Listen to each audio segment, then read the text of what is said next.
Hello YouTube, welcome back. Yes, go on, have a laugh at me. Was that my tractor? Yes. Did I get it in that position? Yes. Am I an idiot? Yes. Did I use the diff lock? Yes, but it didn't make any diff at all, really. It just got even more stuck. In my defence, it's been so dry here lately on Nutkin Farm that I thought it would be a good time to reopen a little creek crossing that I had at the far end of my farm. I don't use it often, but any bridge is valuable. So I slashed across the bridge and that was fine. But the ground on the other end of the bridge, which was lower than the bridge, was actually still muddy, and I couldn't believe it. It's fairly near a spring, I suspect. And so, yeah, I got absolutely bogged and had to call my neighbour, and he fished me out with his much larger tractor. And thank God for him, because I was in a hell of a mess and hating myself fairly much. But it's a very uncomfortable segue into a video that I was already putting together for you guys, and that was a video on communications in the bush. Because but for my mobile phone and some fairly weak but existent signal, I wouldn't have been able to call anyone to help me there. And it does remind you how important things like that are in the bush. I mean, the other part of it is that, you know, particularly if you're a part-time farmer and you have a life elsewhere than the farm, you do need to keep in touch with your other life, and that can be important as well. So I thought, from the perspective of someone who isn't always here, I'd look at communications in the bush, what they've been like to live with, and probably dispel one or two rumours or myths that might be around about how good or bad communications are. So, since I got stuck on my tractor, I suppose we'll start with mobile communications. And the common perception is that in the bush, no point having any other kind of mobile phone except Telstra. Not always true anymore, and in fact I'm an Optus person, have been for many years, and when I came up to Nutkin in 2019 I was pretty poorly served at the time. What happened though is that the state and federal governments both had these mobile black spot programs, and the Northern Rivers had a few black spots, more than a few. We're a very hilly country, and getting good mobile signal to the people is actually difficult for any telecommunications company. But, you know, some black spots got put on a map, and most of them in the local area were awarded to Optus. So here in Rosebank, we have an Optus mobile tower, but we don't have a Telstra one. Fernlea also, I think it's on Fernlea Road itself, there is an Optus mobile tower under a black spot program, but no Telstra one. Other parts of the Northern Rivers, it depends where you are. So if you're in Federal, mobile signal's terrible, but you'll get some Telstra signal, no Optus signal at all much. And that's partly because there's a mobile phone tower in Coorabell, and that's Telstra only. Now, if you're on Vodafone, that would have been an ideal network if you were a hermit, because nobody could contact you at all in the Northern Rivers. They'd simply made no effort at all, apart from, say, the main centres like Lismore, possibly Ballina and Byron townships. However, it became a viable choice about the start of 2025 when Vodafone did a network sharing agreement and got access to all of Optus's network as part of its own. So it's now a viable choice. Which is best for you? Well, again, you know, don't necessarily make a decision based on Telstra as just a knee-jerk reaction. Look at where you live. There's a handy app for the iPhone, and I'm assuming Android, called Oz Mobile Towers. You can search that up in the store, and despite a bit of a clunky interface, it will pull up where you are and show you where the nearest mobile towers are, and even map how far the signal goes and how far the reach is. That is handy. I mean, I'm still not saying that mobile signal's great. I mean, driving around the Northern Rivers, pretty much every time you head down into a creek or a causeway or a bottom of a gully somewhere, signal will drop out or become very weak. So, you know, to the extent that the old rumours about not getting mobile service in the bush, well, it's still true up to that sort of level. But on higher ground, you're getting better signal than we did 5 years ago. And if you're a mobile phone junkie wanting a bit of peace in the bush, well, you can have, I guess, both worlds if you want them. That's not all you can do with a mobile network, though. There are other ways of using the mobile network to assist your life, and here is one of them. You can even use your mobile service for security. Up on a pole there's my camera, powered by a solar panel and an Optus SIM. Works entirely on the 4G network and keeps my shed secure 24/7, even if there's a power outage. Not bad. But now let's talk about the internet. And right now we're looking at the roof of my Dairy Bales cottage. It's got 2 satellite dishes up on the roof. The larger of them is from the old Austar satellite network, where, you know, they used to sell TV subscriptions to people in the bush, saying you can get all the channels of Sydney. So there's a big satellite dish for that. The smaller one is an NBN satellite dish on the network that they call Sky Muster. And one of my tenants at one point asked if they could get the NBN connected. I said yes, and they attached that satellite dish and used the NBN. Now, realistically, Sky Muster is dreadful. It's what's called a high latency service, and that is, if you're downloading a file, it's okay. But if you're doing interaction with a lot of sending and receiving data at the same time, it's very slow in terms of your computer or device requesting a piece of data and the internet sending it to you. So it's no good for things like video conferencing, at least not for high quality video conferencing.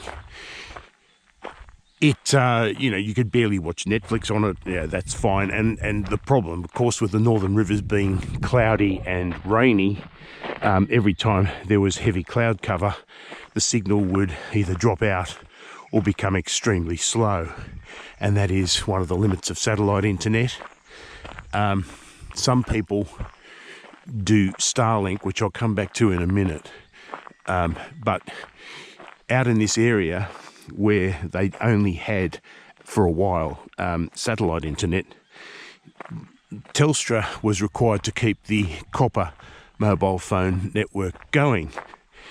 And it still is going. In fact, it still runs to just about every house there is. Coming up, that white post you see in front of you is the underground telephone network of, you know, decades and decades old. I actually used that for my internet, old ADSL internet, until a few months ago. And I got the princely speed of 7 megabits a second, and that was download, and I think 1 megabit a second upload for my internet. And look, it actually was better than it sounded, because it was quite quick and responsive for those 7 megabits. And when we had the bushfires in 2019 and the mobile towers went out and the NBN tower went out, I was the only one on my block with any kind of communications at all. So I had both a landline phone and internet. Not that it did me much good, because I was absolutely by myself and I couldn't really ring anyone to tell them, hey, come over here if you want internet to keep up with the latest on the fires. But why did I stick with it? Well, one, I couldn't stand the idea of satellite internet. I mean, I needed to do things like video conferences, and ADSL is actually capable of those things. I mean, despite what it says, it doesn't use very much data. The cost, however, was every bit as much as the internet services you get charged for in the big cities. So it was about $100 a month for unlimited data on an ADSL line, and they put in a phone line with it. Very old school. Now, I wanted an improvement from that. I mean, I've tried uploading some of the YouTube clips to you guys, and it takes more than overnight to do them. If I use that network, so I often just send them on the mobile network when I'm up here. But I wanted something better, and I looked closely at Starlink. It involves giving Elon Musk money, and you may have your own opinions about whether he's a worthy cause. It's a satellite form of internet that involves satellites much closer to us, so low Earth orbit satellites, and so the latency, or the time it takes to send and receive data, is much quicker than for Telstra's tired old service. And in fact, Telstra themselves, NBN Co itself will replace Sky Muster, it seems, with a low Earth orbit satellite option provided by Amazon. It's called Project Cooper. That's supposedly happening in 2026. Obviously this is the kind of video that can become rapidly out of date. So if you're watching this in 2026 or later, definitely check out on what the options are for that. Now, you can get download speeds of around 200 megabits a second if you're lucky on Starlink, and you can get quite good upload speeds as well. And a lot of people swear by it. They say they can do gaming on it, all sorts of other good things. So I thought, is it time to bite the bullet and say goodbye to the old ADSL? Then NBN Co came along and said, oh, look, we've got our fixed wireless network, which has been operating in the area for quite some time. We've done an upgrade on that, and now your property is covered by the fixed wireless network. That basically involves, in the country, NBN using large towers. They've already installed all the towers they're going to, I'm told. They use large towers and large 4G and now 5G transmitters, working in tandem to send direct signals to your property. Now, it used to be, with the earlier version of fixed wireless, that you would need a line of sight to the tower, that I'd need to be able to see the tower from the roof of my property so that they could install a dish that points one at the other. That's less important now with the latest version of the technology. There's a new panel, version 4.2, and you can get upgraded to it if you're on the older version, by the way. But you need to order one of their new very fast plans, and they'll upgrade your equipment for free. The use of both 4 and 5G technology with a much stronger receiver, which is powered by your home, so you have to pay the electricity for that, creates a surprisingly good network. Have a look at this. So this result is fairly typical of what I'm getting on fixed wireless, but let's give it a try here with the speedtest.net.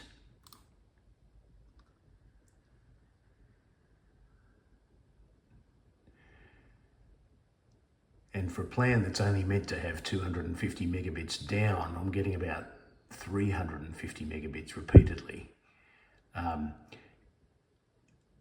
The flip side of the test, which isn't so good, is uploads, where I'm meant to be getting up to 20 megabits a second, and I do sometimes get that, but right now at the moment it's being a bit grumbly and it's topping out at about 5 megabits a second up. Still more than enough for business stuff like Zoom meetings and that sort of stuff, but yeah, not a bit disappointing on the upload side. I guess it's downloading we do most of though, isn't it? So yeah, look, I mean, apart from variable upload speeds, which, I mean, they're always there, they're just unpredictable how fast they're going to be. NBN Co say they're prioritising download speeds, and oh look, I get it. People download stuff, they want to watch streaming services, that sort of thing. But that download, that's faster than what I get in Sydney. I mean, my Sydney connection's about to be upgraded to, I think, 500 megabits a second, but really on the 100 megabits I'm on, it's actually more than I need. So to have that kind of a download speed in the bush really sort of made me laugh, and I don't regret installing fixed wireless at all. If you're currently on Starlink, bear in mind that, yeah, fixed wireless installation is free. NBN Co funds that. And the monthly fees, if you take advantage of some discounts, can be about $70 a month, which makes a very big difference from the $130 odd a month that Starlink will charge you for their service. So, look, all things considered, communications options out here in the Northern Rivers are a lot better than they were 5 years ago, and they are continuing to improve as technology, particularly wireless technology, improves. We're never going to get to what the Labor Party promised years and years ago, that it was fibre to every single place. They're not going to run that now. It's really just a matter of maximising the satellite and wireless technologies we do have. But you can make do out here. You can work in a home office if that's what you want to do. You can run a business if that's what you want to do. And the connection these days is no longer going to go bad on you the way it used to, or at least as much as it used to. So for those considering the lifestyle change, or those already in the lifestyle change who are thinking of a technology update, those were my discoveries. If you would like to contribute your own experience, as I often say, it enriches everybody. Put it in the comments below. I would love to hear what you have gone through in your efforts to remain connected in this absolutely lovely part of the world. I'll see you all soon. Bye for now.